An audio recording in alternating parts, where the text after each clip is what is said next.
Coletivo de Estudantes Lula 2022, composto por mim e Tamires, por Ademário, Rosivan, Milena e Josafá, apresenta agora a atividade do componente de EJA. A EJA, Educação de Jovens e Adultos, é uma modalidade de ensino da educação básica que se destina a pessoas do campo e da cidade que, em algum momento da sua vida, seja na infância, na adolescência, na juventude, esteve assim a sua permanência ou até então acesso à educação negado, ou por algum motivo de ordem pessoal e situação social também, né, de como que a situação de vida do sujeito fez com que ele ou ela abandonasse a escola, né? Então, a EJA surge para atender essas demandas, né, essas especificidades dos sujeitos que estão inseridos nessas condições e levando em consideração que a educação é um direito básico da vida, né, que consta lá na Constituição de 1988, onde que está assegurado como direito e dever do Estado estar fornecendo o acesso à educação a todos e todas, independente da idade, do tempo de vida. Então, a EJA precisa compreender e acolher, né, os sujeitos que chegam na escola, nessa modalidade, entendendo que eles trazem aí uma bagagem, né, uma experiência de vida que deve ser levada em consideração, que deve ser um instrumento também, né, do processo de ensino e aprendizagem, e onde que as pessoas se sintam inseridas no currículo e atendidas pelas suas demandas pessoais e dos coletivos onde que estão inseridos.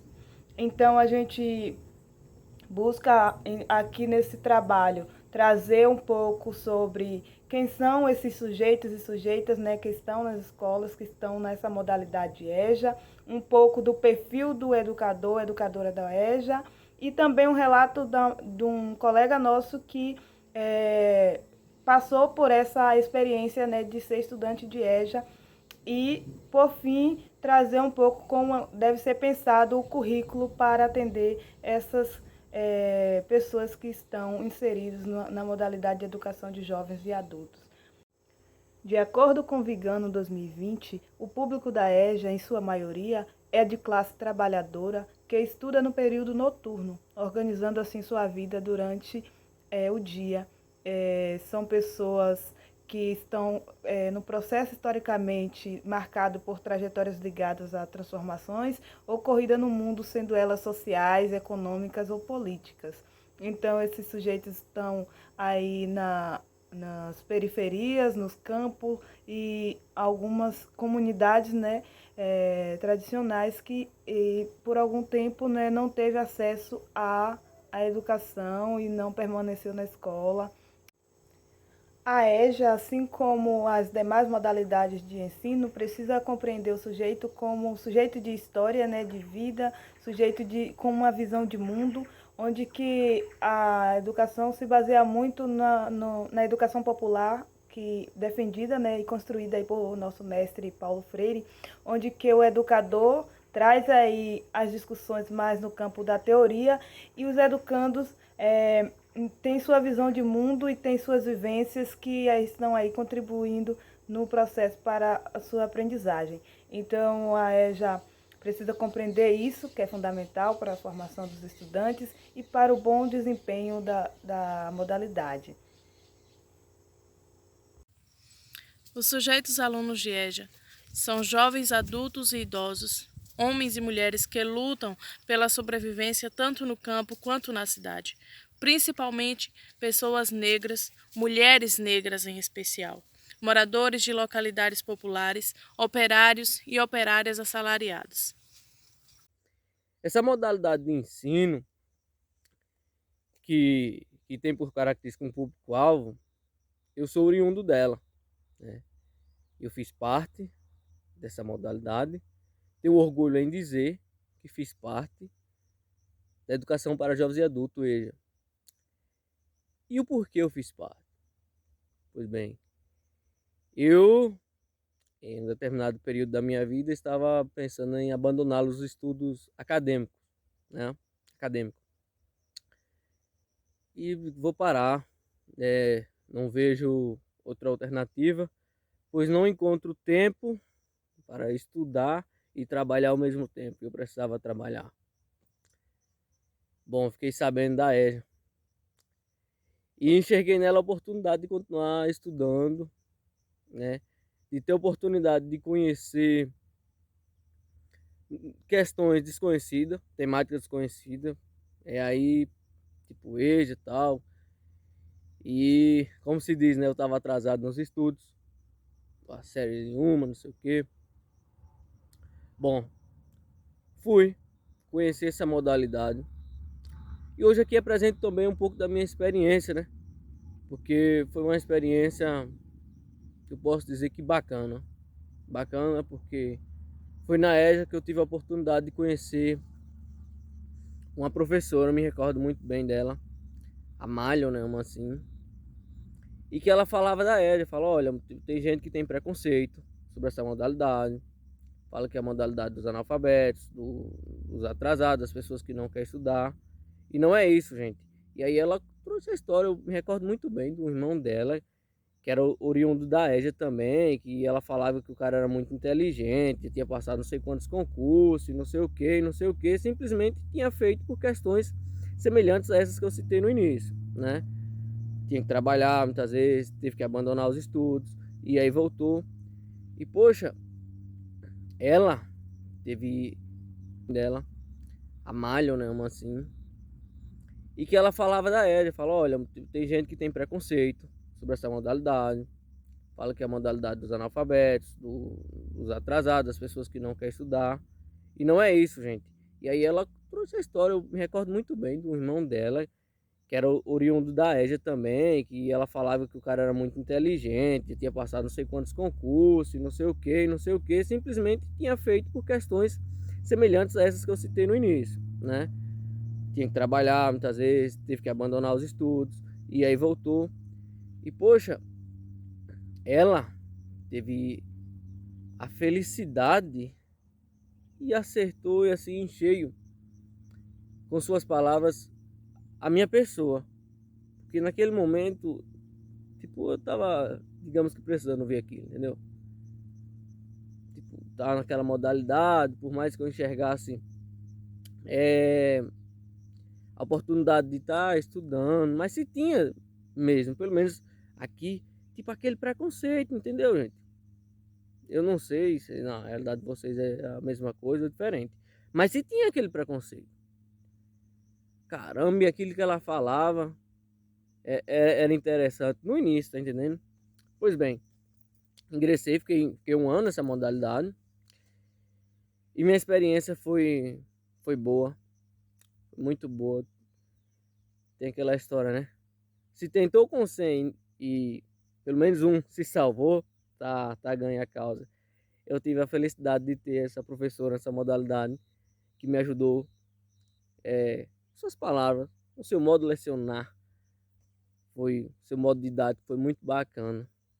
Portanto, eu venho aqui deixar um pouquinho da minha experiência, porque eu participei da EJA, e o quanto a EJA é importante para aquelas pessoas que pararam seus estudos, que estão retornando, para aquelas pessoas que estão pensando em abandonar pelo período de tempo.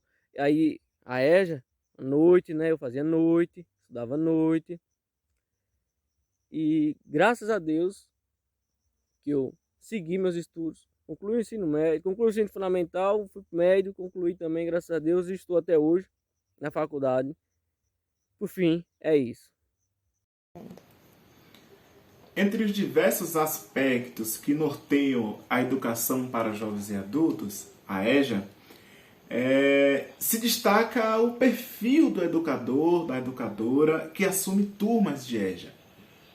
Qual o perfil dessas pessoas?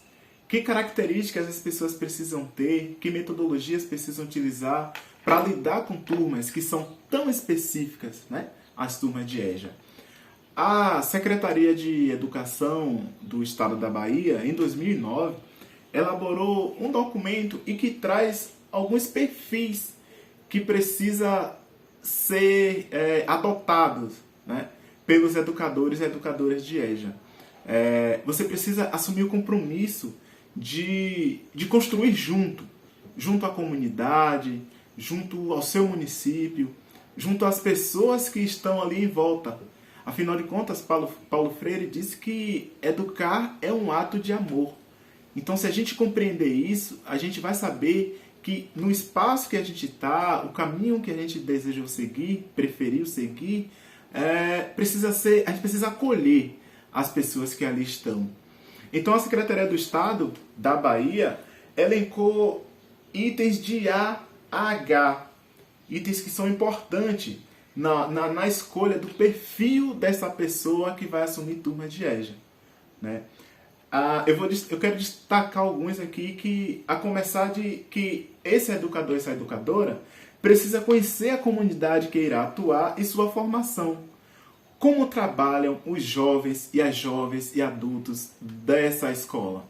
Como que é a dinâmica do trabalho, já que a EJA, como dito antes, ela é uma modalidade de educação em que ela prima pelas pessoas que precisam trabalhar, que precisam cuidar da família e que geralmente estudam à noite. Então, esse educador, essa educadora, ela precisa entender, ela ou ele, né, precisa entender essa dinâmica de trabalho, a dinâmica social das pessoas, a dinâmica social da comunidade. E se inserir nela, né, que isso é o mais importante, se inserir nela. Do contrário, dificilmente você vai conseguir atender as expectativas dessas pessoas que geralmente, em sua grande maioria, já são pessoas que se sentem excluídas da própria comunidade, se sentem excluídas da sociedade.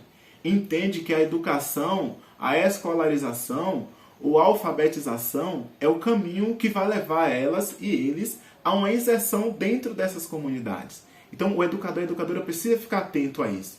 Uma outra questão é, esse educador e educadora precisa participar, conhecer, entender os movimentos de luta, né, que organizam essas comunidades. Então, para além da questão educacional, tem a questão cultural, tem a questão dos movimentos populares, né, e direitos populares que essas pessoas precisam adquirir. Então, é muito cuidado, é muito minucioso quando se decide que alguém vai assumir uma turma de EJA, independente do município, independente da comunidade.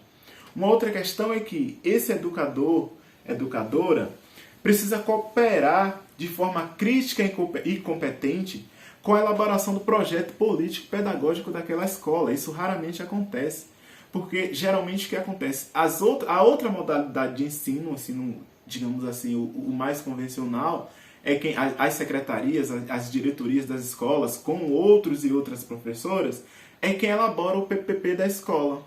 Só que dentro dessa escola, se funciona o EJA também, se está funcionando também a EJA, é necessário que esse professor, essa professora, participe também da construção desse PPP e elencar particularidades específicas da EJA, porque é ali que vai funcionar.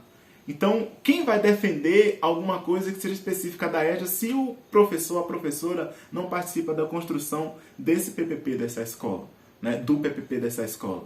Então, é mais um ponto, é mais uma... E aí, esse educador, essa educadora precisa estar disposto a isso. Não simplesmente, como geralmente é à noite, não simplesmente a pessoa ir lá à noite, deu sua aula e voltou. E não sabe o que acontece no decorrer do dia, inclusive, dentro dessa escola, dentro dessa unidade escolar.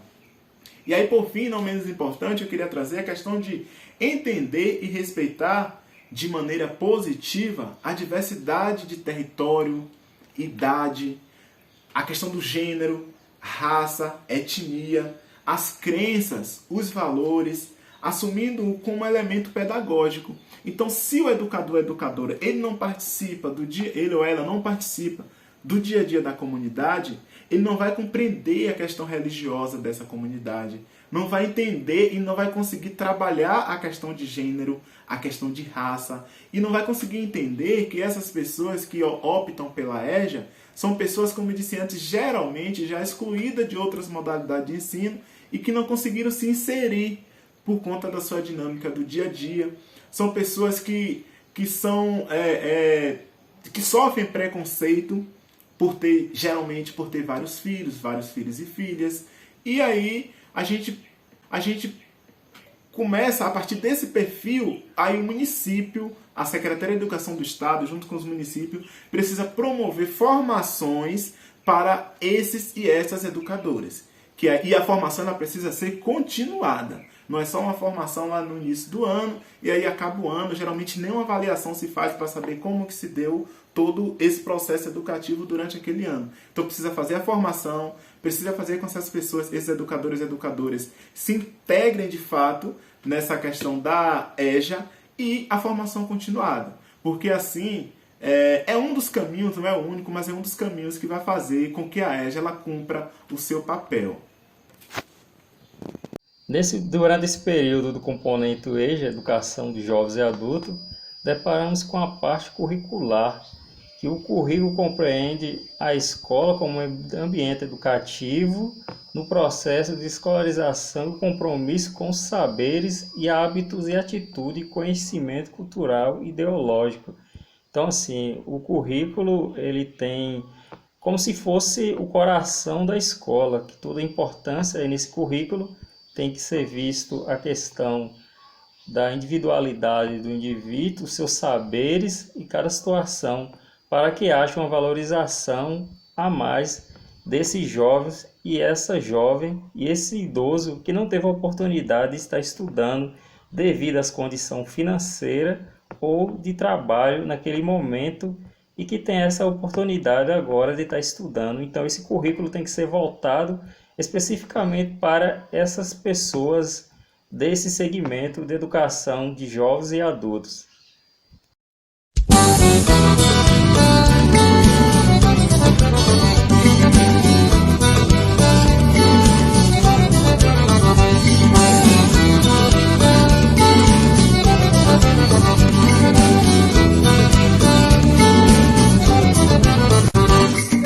Quando chegar na terra, lembre de quem quer chegar. Quando chegar na terra, lembre que tem outros passos pra dar. Quando chegar na terra, lembre que tem outros passos pra dar.